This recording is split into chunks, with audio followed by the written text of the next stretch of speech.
السلام علیکم اسٹوڈنٹس، اس ویڈیو میں آپ کے ساتھ شیئر کروں گی 7th کلاس کا اردو کا 2025 کا فائنل ٹرم کا پیپر۔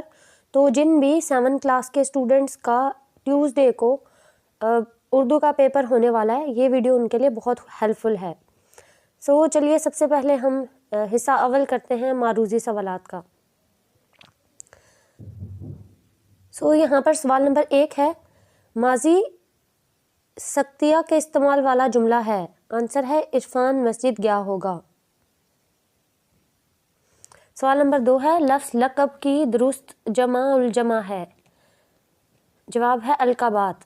سوال نمبر 3 ہے، 3 میں نہ 13 میں کا درست مفہوم ہے۔ جواب ہے کسی شمار میں نہیں۔ سوال نمبر 4 ہے، اس میں علم کی درست مثال ہے۔ جواب ہے علامہ شہید ملت۔ سوال نمبر 5 ہے، وہ آج ہی اپنا کام ختم کر لے گا۔ لفظ وہ اسم ضمیر کی قسم ہے۔ جواب ہے اس میں ضمیر شخصی۔ اسی طرح سوال نمبر 6 ہے، سفید اس کا، سیاہ اس کا، نفس نفس ہے، گواہ اس کا۔ جملے میں سفید اور سیاہ ہیں۔ جواب ہے متضاد الفاظ۔ سوال نمبر 7 ہے، تذکیر کے لحاظ سے درست جملہ ہے۔ جواب ہے ابو کام پر گئے ہیں۔ سوال نمبر 8 ہے، درذیل میں مرکب جملہ ہے۔ جواب ہے علی آیا اور کھیل شروع ہو گیا۔ سوال نمبر 9 ہے، علم ایک روشن چراغ ہے جو اندھیروں میں راہ دکھاتا ہے۔ اس جملے میں استعمال ہے۔ جواب ہے استعارہ کا۔ سوال نمبر 10 ہے، تانیث کے لحاظ سے درست جملہ ہے۔ جواب ہے بہن نے اپنی کاپی مجھ سے مانگی۔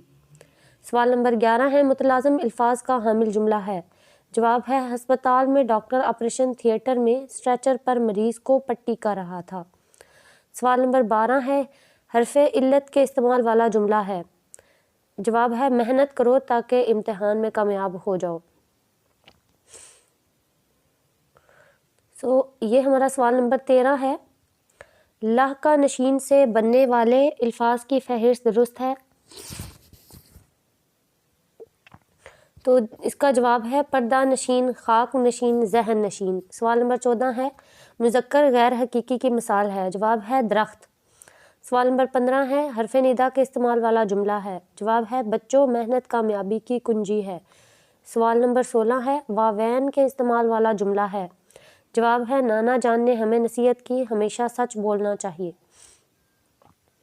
سوال نمبر 17 ہے، متشابہ الفاظ کے استعمال والا جملہ ہے۔ جواب ہے کابل بہت قابل لوگوں کا شہر ہے۔ سوال نمبر 18 ہے، لفظ موصول کا درست تلفظ ہے۔ جواب ہے موصول، میم زبر و موس صاد پیش و سو لام، موصول۔ سوال نمبر 19 ہے، مترادف الفاظ پر مشتمل جملہ ہے۔ جواب ہے عقل اور دانش انسان کی بڑی قوتیں ہیں۔ سوال نمبر 20 ہے، ہائے میری کتاب کھو گئی، اس جملے میں استعمال ہوا ہے حرف تاسف۔ سوال نمبر 21 ہے، ایک جگہ کیسے اکٹھے کر دیے ہیں 7 رنگ، شوق ہیں ساتوں کے ساتوں ایک نہیں مات رنگ، اس شہر میں خوبصورتی کا اظہار ہے۔ جواب ہے کوس قزح کے۔ سوال نمبر 22 ہے، بیٹھے بیٹھے پھینک دیا ہے آتش دان میں کیا کیا کچھ، اس مصرعے میں آتش دان سے مراد ہے۔ جواب ہے آگ جلانے کی جگہ۔ سوال نمبر 23 ہے، کالا گھوڑا سفید سواری ایک کے بعد دوسرے کی باری، اس پہیلی کی درست بوجھ ہے توا اور روٹی۔ سوال نمبر 24 ہے، ایک اچھے دوست کی خصوصیت ہوگی۔ جواب ہے مشکل وقت میں ساتھ دینا۔ سوال نمبر 25 ہے، کوئی مشکوک شے دیکھنے پر ہمیں چاہیے کہ فوراً پولیس کو آگاہ کریں۔ سوال نمبر 26 ہے، فضائی آلودگی کو کم کرنے کے لیے ہمیں چاہیے کہ۔ جواب ہے سبزہ زاروں کی تعداد بڑھائیں۔ سوال نمبر 27 ہے، اس موسم میں ہر طرف سبزہ ہی سبزہ نظر آتا ہے، ہر طرف پرندوں کے چہچہانے کی آوازیں ہوتی ہیں، اس عبارت میں منظر کشی ہے۔ جواب ہے موسم بہار کی۔ آگے ایک پیراگراف دیا گیا ہے اور آپ کو وہاں سے سوالات کے جوابات ڈھونڈنے ہیں۔ سوال نمبر 28 ہے، مصنوعی ذہانت الفاظ کا مجموعہ ہے۔ جواب ہے 2۔ سوال نمبر 29 ہے، مصنوعی ذہانت استعمال کی جاتی ہے۔ جواب ہے مشینوں کے لیے۔ سوال نمبر 30 ہے، مصنوعی ذہانت اور اس کا تصور بہت قدیم ہے، لفظ قدیم سے مراد ہے۔ جواب ہے پرانا۔ سوال نمبر 31 ہے، برطانوی سائنسدان نے مشین بنائی جس کا کام تھا۔ جواب ہے پیغام لینا۔ سوال نمبر 32 ہے، دی گئی عبارت کا موضوع عنوان ہے، تو جواب ہے مصنوعی ذہانت۔ آبجیکٹیو پارٹ کے بعد آتا ہے آپ کا سبجیکٹیو پارٹ. اس میں سوال نمبر 33 ہے درج ذیل اشعار کی تشریح کریں. نظم کا عنوان اور شاعر کا نام بھی لکھیں. تو شعر ہے: ہر قطرہ کے دل میں تھا یہ خطرہ، ناچیز ہوں میں غریب قطرہ، کیا کھیت کی میں بجھاؤں گا پیاس، آپ ہی کروں گا ستیہ ناس. پھر سوال نمبر 34 ہے کتابوں کی اہمیت کے عنوان پر 250 الفاظ پر مشتمل مضمون تحریر کریں. یعنی کتابوں کی اہمیت پر آپ کو مضمون یاد کرنا ہے. اس کے یہ 10 نمبر کا مضمون ہوگا.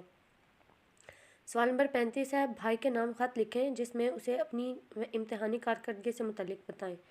یہ بھی 10 نمبر کا خط ہے. پھر ایک کہانی ہے سونے کے انڈے دینے والی مرغی کے عنوان سے کہانی تحریر کریں. پھر یعنی سونے کے انڈے دینے والی مرغی کی کہانی ہے. سوال نمبر 37 ہے درج ذیل نثر پاروں کو غور سے سنیں اور پوچھے جانے والے سوالات کے زبانی جواب دیں. یہ آپ کی ٹیچر کے پاس کوئی پیراگراف ہوگا تو وہ اس میں سے ویسے ہی کوشچن کریں گی. سوال نمبر 38 ہے درج ذیل نثر پاروں کو درست تلفظ اور روانی کے ساتھ پڑھیں. اس میں کچھ ریڈنگ سکلز کو چیک کریں گے آپ کو ایک پیراگراف دیا جائے گا پڑھنے کے لیے اور بس آپ کو پڑھ کر سنانا ہے. مطلب اردو بک سے دیکھ کر پڑھنے کو کہیں گی آپ کی ٹیچر آپ کو بس. اور یہ جو شعر ہیں ان کی تشریح اور کتابوں کی اہمیت، مضمون اور بھائی کے نام خط اور سونے کے انڈے دینے والی مرغی، یہ ساری چیزیں بھی میں آپ کے ساتھ شیئر کرتی ہوں اسی ویڈیو میں. تو اسٹوڈنٹس سبجیکٹیو میں پہلا کوشچن ہے کوشچن نمبر 33 جس کا نام ہے درج ذیل اشعار کی تشریح کریں. نظم کا عنوان اور شاعر کا نام بھی لکھیں. تو شعر جو آئے ہیں وہ ہیں: ہر قطرہ کے دل میں تھا یہ خطرہ، ناچیز ہوں میں غریب قطرہ، کیا کھیت کی میں بجھاؤں گا پیاس، اپنا ہی کروں گا ستیہ ناس. تو تشریح ہے اس کی پہلے شعر کی. اس شعر میں شاعر بارش ہونے سے پہلے کے حالات کا ذکر کر رہا ہے. گھٹا آسمان پر سایہ فگن ہے، مگر ہر قطرہ زمین پر آنے سے ڈر رہا ہے. اسے یہ خدشہ ہے کہ وہ ننھی سی چیز ہے، بھلا اس کی ذات سے زمین کی پیاس کیسے بجھے گی، وہ زمین پر گر کر فنا ہو جائے گا، اس کی ذات سے کسی کو فائدہ نہ ہوگا. اور دوسرے شعر کی تشریح ہے. اس شعر میں شاعر بارش کے قطرے کے جذبات بیان کر رہا ہے، جو بارش ہونے سے پہلے ہر قطرہ زمین پر آنے سے پہلے سوچ رہا ہوتا ہے کہ میں زمین پر آ کر کیا کروں گا، میرے ننھے سے وجود سے کسی کھیت کی پیاس کیسے بجھے گی، میں اکیلا اتنے بڑے کھیت کو کیسے سیراب کروں گا، اگر میں کھیت پر گر گیا تو پیاس یہ زمین مجھے فوراً جذب کر لے گی اور میرا وجود بغیر کسی کام آئے ختم ہو جائے گا. تو اسٹوڈنٹس دوسرا سوال ہے کتابوں کی اہمیت کے عنوان پر 250 الفاظ پر مشتمل مضمون تحریر کریں. یہ 10 نمبر کا مضمون ہے. تو اس کا جواب ہے کتابیں ہماری زندگی کا ایک اہم حصہ ہیں اور انہیں علم کا خزانہ کہا جاتا ہے. کتابوں کی اہمیت ہر دور میں تسلیم کی گئی ہے. یہ ہمارے لیے ایک ایسا ذریعہ ہے جس کے ذریعے ہم نئے خیالات، معلومات اور تجربات حاصل کرتے ہیں. کتابیں ہمیں دنیا کو سمجھنے اور دیکھنے کے نئے زاویے دیتی ہیں. ان کے ذریعے ہم مختلف لوگوں، قوموں اور ثقافتوں کے بارے میں جان سکتے ہیں.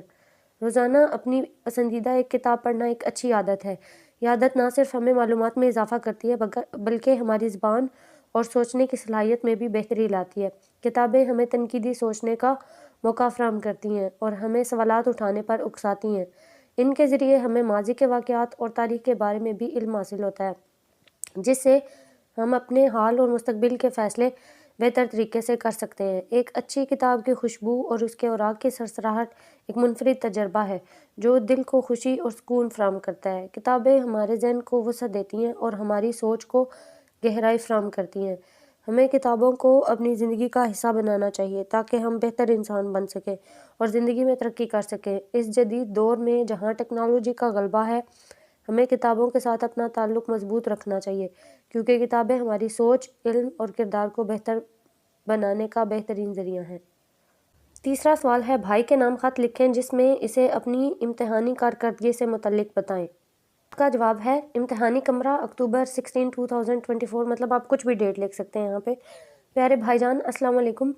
ابھی آپ کا خط ملا. آپ نے میرے امتحانات کے بارے میں پوچھا تھا. آپ کو یہ جان کر بہت خوشی ہوگی کہ میں نے 6 ماہی امتحان کی نسبت 9 ماہی امتحان میں اچھے نمبر حاصل کیے ہیں.